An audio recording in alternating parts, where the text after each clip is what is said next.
जिल्हा रुग्णालयाअंतर्गत उभारण्यात आलेल्या नवीन माता व बाल रुग्णालयाची इमारत सुरू करण्याच्या हालचाली वेगाने सुरू आहेत। 2 दिवसांपासून येथे बाह्य रुग्ण विभाग सुरू करण्यात आला। साहित्य शिफ्टिंगचे काम सुरू। मात्र सप्टेंबर 2025 मध्येच तत्कालीन जिल्हा शल्यचिकित्सांनी कमालीच्या घाईघाईत या इमारतीचा ताबा घेतल्यामुळे आता कंत्राटदार आणि अभियंत्याच्या निकृष्ट कामांचं वाभाड निघतंय। नमस्कार, मी बालाजी शिंदे आणि तुम्ही पाहताय लोकाशा टीव्ही।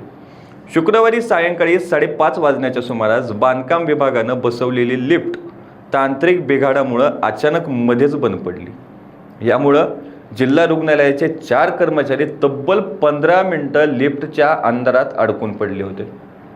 लिफ्टच्या आतमध्ये कोणताही आपत्कालीन संपर्क क्रमांकच नव्हता। लिफ्टमध्ये अडकलेल्या कर्मचाऱ्यांनी मोबाईलवरून सहकाऱ्यांना फोनाफोनी केल्यानंतर रुग्णालय प्रशासनाची धावपळ उडाली आणि त्यांची सुटका करण्यात आली। विजेचा पुरवठा कमी म्हणजेच लो व्होल्टेज झाल्यानं हा प्रकार घडल्याचं सांगण्यात येत आहे। या इमारतीचे काम 2 वर्षांपूर्वीच पूर्ण झालं होतं, परंतु ती सुरू करण्यासाठी आधी कोणीही पुढाकार घेतला नाही। आता घाईघाईनं कामं उरकली जात असल्यानं प्रचंड त्रुटी समोर येत आहेत।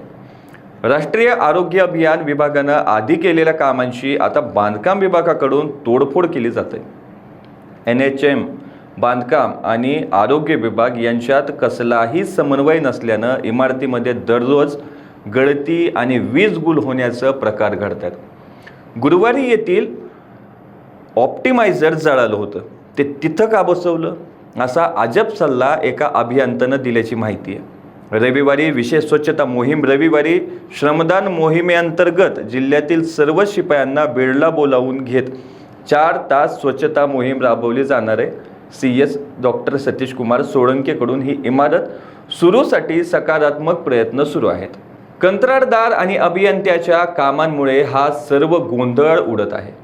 दररोज नवनवीन प्रकार समोर येत असल्यानं डॉक्टर सोळंकेही अवाक झालेत, परंतु कोणत्याही परिस्थितीत रुग्णसेवेसाठी ही इमारत सुरू करणारच असा विश्वास त्यांनी व्यक्त केलाय।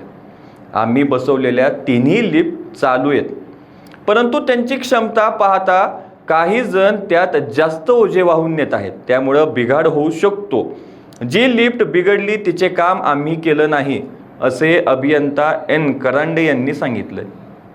शुक्रवारी सुदैवानं लिफ्टमध्ये रुग्णालय कर्मचारी अडकले होते, परंतु जर याच लिफ्टमध्ये एखादी गर्भवती महिला, प्रसूती झालेली माता किंवा उपचारासाठी आलेले एखादं गंभीर जर का लेकरू अडकलं असतं आणि त्यांचा जीव धोक्यात आला असतं, तर याला जबाबदार आहे तरी कोण, असा संतप्त सवाल नागरिकांमधून उपस्थित केला जातोय।